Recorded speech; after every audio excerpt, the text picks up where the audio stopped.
Join me as I dive into the wild and woolly world of private equity and try to uncover what it's really all about. We already know what the hokey pokey is all about, but let's take a look at private equity. Hi, my name is Tommy Cloud, and I am president of Third Act Retirement Planning, a company that I started back in 2000. I am also a certified financial planner and qualified kingdom advisor. And today, in our latest video, we're going to be unveiling private equity, debunking the myths and misconceptions for investors as we cut through the noise to reveal the core truths of this intriguing financial frontier. Join us as we dismantle the myths about private equity, shedding light on the true role of private equity firms and the tangible advantages of private equity investments. With expert insights, we also address the potential disadvantages of private equity. We don't want to just look at one side, ensuring that you have a well-rounded understanding. Whether you're a seasoned business owner, a couple strategizing for retirement, or a Christian that's recently received a large sum of money, this video is crafted to empower you with knowledge and confidence. So what is private equity really about, and how can it reshape your future? Let's dive in. Find out. Private equity refers to investments made into companies that are not publicly traded. This form of investment provides capital to expand, develop new products, or restructure operations. Private equity plays a crucial role in the financial ecosystem by offering an avenue for investors to engage in high-growth potential ventures that might not be accessible through public markets. It also is now providing a way for many baby boomers to exit their business with net income as low as $1 million. So we're now seeing the people that own companies in plumbing, HVAC, home services industries, all the way, of course, to retail, that where the owner's taking home $1 million or more. Private equity is going in there and buying companies even that small now. So it's providing excellent exit strategy for many owners. And as you probably know, baby boomers own about 53% of all businesses in America. Interest in private equity has surged, driven by its potential for higher returns compared to traditional investments. And I do want to say that private equity, what we use, some of the things that we use with our clients, and we'll go into more detail in other videos. This is just a general overview. We'll look at specific funds and stuff like that. But private equity, of course, the way the stock market's recently performed up until, 2024, the stock market's had a good trailing return, double-digit returns, 10, 11, maybe even 12% a year is what the stock market's done. And that's, it's not unusual for private equity to be around that. However, one of the great things about private equity, we'll mention it now and in the advantages, is that it's not correlated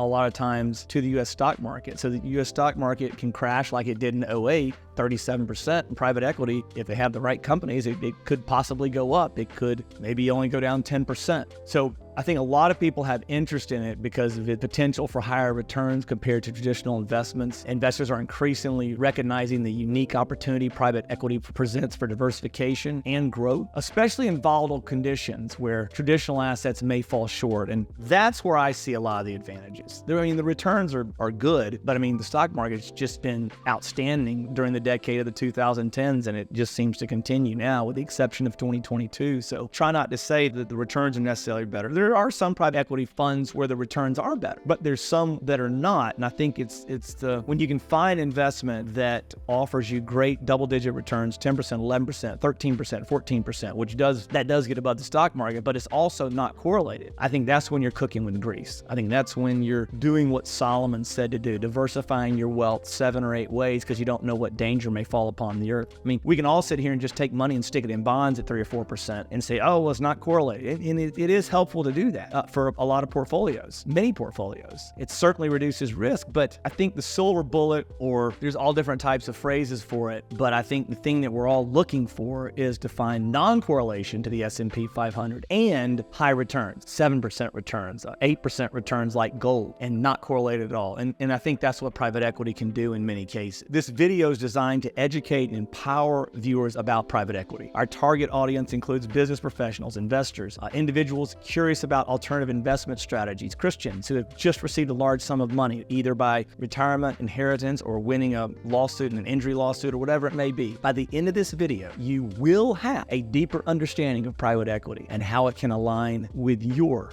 financial goals. So as we move into this topic a little bit more, private equity firms raise capital from investors to acquire stakes in businesses. It's becoming more and more common. These firms often take on a hands-on management role, working closely with company leadership to drive strategic improvements and enhance value. The goal is to eventually sell the company to profit, benefiting both the firm. Acquisition typically involves detailed due diligence to identify companies with untapped potential. Once acquired, private equity firms focus on optimizing operations. They'll implement new technologies or expand into new markets.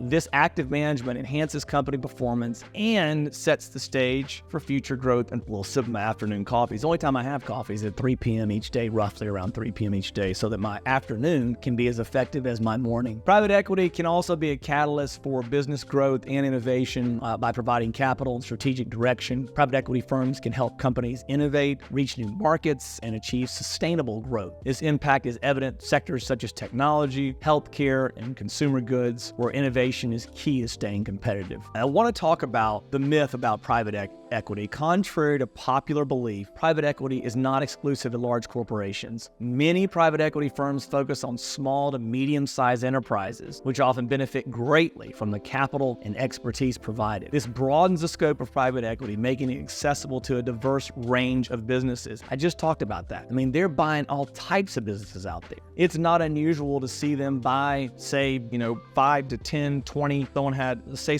a person, 20 Dunkin' Donuts. They might go in there and buy those 20 Dunkin' Donuts if the owner's making $1 million or more. And in some cases, I'm hearing they're even coming down to where maybe the owners are only making like $600,000 a year, but certainly down to $1 million. So it's just like there's no businesses off limit for private equity. Another misconception is that private equity firms are synonymous with job cuts. While operational changes are sometimes necessary, the primary aim is to create efficiency and growth. In successful scenarios, businesses often expand post-investment, leading to job creation rather than job loss. Again, I'm not fighting for them or lobbying. This is not a lobby for private equity. I do not own a private equity firm. I own a wealth management firm. However, this is a general overview of private equity, and I want you to know the positives and the negatives. While private equity does involve risk, it is not inherently more dangerous than any other types of investment. And that's a lot going to be on the track record and how honest the people are that are running it. Private equities, now with all the audits that they've put in place since Madoff, it has gotten a lot more stable. So I feel like you are going to have to do due diligence, and you'll want to look at it.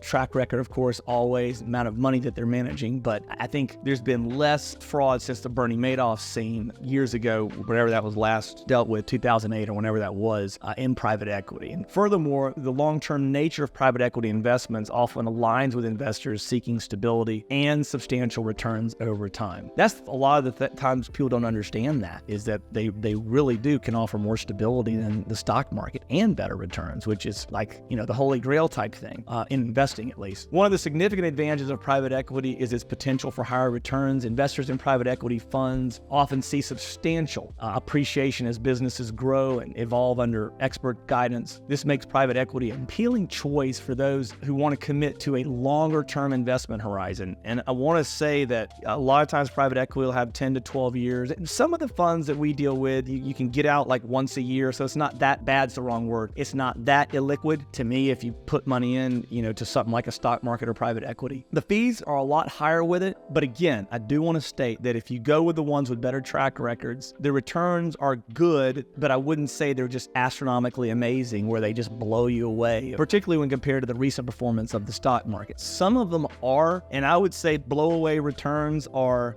if you could find ones that would do maybe 15% a year. Very difficult to find, and really that makes me just kind of want to pause for a second. You've got different levels of investors. You've got accredited investors, you've got qualified clients, and you've got qualified purchasers. Basically, and this is close, not exact, I'm just from memory, accredited investors is like $1 million net worth or 1.1. I think a qualified investor is like a $2.2 million net worth, and then a qualified purchaser is $5 million plus. We'll say for qualified purchasers, and that's not not what this video is about, but for qualified purchasers, there are some amazing hedge funds that they can get into that are really impressive with what they've done as far as returns go and limiting downside risk. I mean, it's just downright impressive. Unfortunately, they only make it available to qualified purchasers, and that's just the way it is right now. There's some other hedge fund. We have another hedge fund opportunity that we use for any investor that's done really well with limiting downside risk and producing good returns. But certainly, more you're up the ladder, accredited investor, qualified client, qualified purchaser, the better returns you're probably going to have access to in general. That's just a general statement. Some of the ones that are available to qualified purchasers have much worse returns than those that can be accessed by someone with a net worth of 1.1 million. One more thing, you'll need to look this up on your own. That's not what this video is about, but also there's income requirements. For example, if you earn $200,000 a year or more 2 of the last 3 years, I think you could be considered an accredited investor. So they have some income ways to become and be labeled as accredited qualified client, qualified purchaser. There's 3 different levels. Anyway,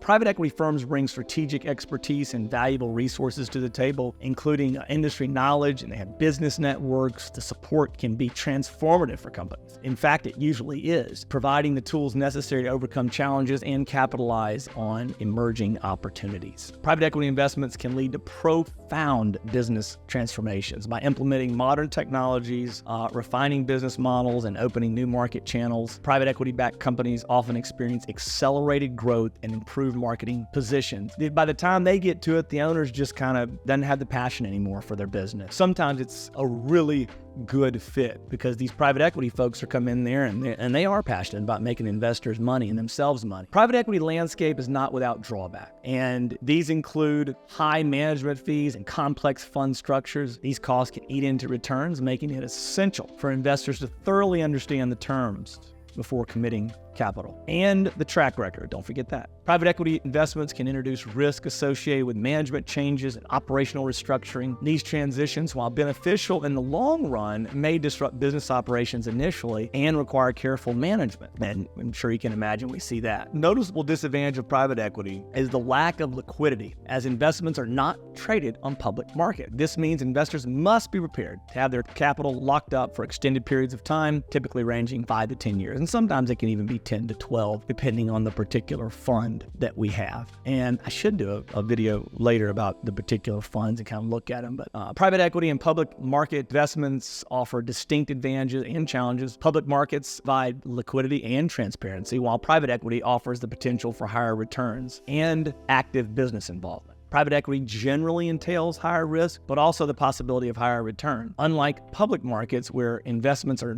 often passive, private equity requires active involvement, aligning investor interests closely with business success. One way that you can lower the risk with private equity is to make sure that you check the track record. Just check it. See what it did in the years the stock market went down. See what its big down years are. If you have a well-audited firm with billions of dollars with a long track record that doesn't have a lot of big down years, then I would say it's less risky than the stock market. That's kind of a big statement. I don't think I could really put that in writing, just based on their track record. Because the stock market, we've talked about that. It was break even from 1929 to 1954. And I consider it to be break even. I'm just going to say it was break even from 2000 to 2013, but I think there was a time in there where the S&P kind of went above its peak for a second and then came right back down. But that's 13 years. So, private equity may be preferable for you if you're seeking long-term growth and you can tolerate reduced liquidity. It is particularly advantageous for those interested in contributing to a company's strategic direction and leveraging unique market opportunities. Private equity can play a pivotal role in diversifying retirement portfolios. By including private equity, retirees and anyone that qualifies can potentially enhance their portfolio's growth profile, counterbalancing more traditional assets like global stocks and bonds. And as you know from other videos, global stocks are highly correlated. Foreign bonds are a little less correlated to U.S. bonds. However, foreign stocks are correlated very highly to U.S. stocks. I think it's 0.88. So 1 would be a perfect correlation. So 0.88, that's pretty darn correlated. The long-term nature of private equity aligns well with retirement planning. Investors benefit from professional management and have the potential to achieve significant growth over time, aligning with their long-term financial objectives. Retirees considering private equity, if you're considering it, you should weigh the benefits of potential growth against the lack of liquidity. Consulting with a financial advisor can ensure that private equity aligns with their overall retirement strategy and risk tolerance. I would think this would be a difficult one to jump into just without counsel advised by God to seek counsel when we're trying to make decisions. We've explored the multifaceted world of private equity. We've addressed both the advantages and disadvantages, from debunking these common myths to understanding the strategic role of private equity firms. We provide a comprehensive view of this dynamic investment avenue here in this video. As we conclude, I encourage you to consider how private equity might complement your investment strategy. Whether you're planning for retirement or seeking business growth, private equity offers unique opportunities if you're willing to explore it. And you're more than welcome to explore that with me at no cost. Just click on the link below, schedule yourself a 20-minute call, and we can have a discussion about what private equity might look like in your portfolio. Thank you so much for watching. And please, if you've gotten anything out of this, don't forget to like it and subscribe. I work very hard on these, and I would love to hit 100 subscribers here by the end of 2024, if possible.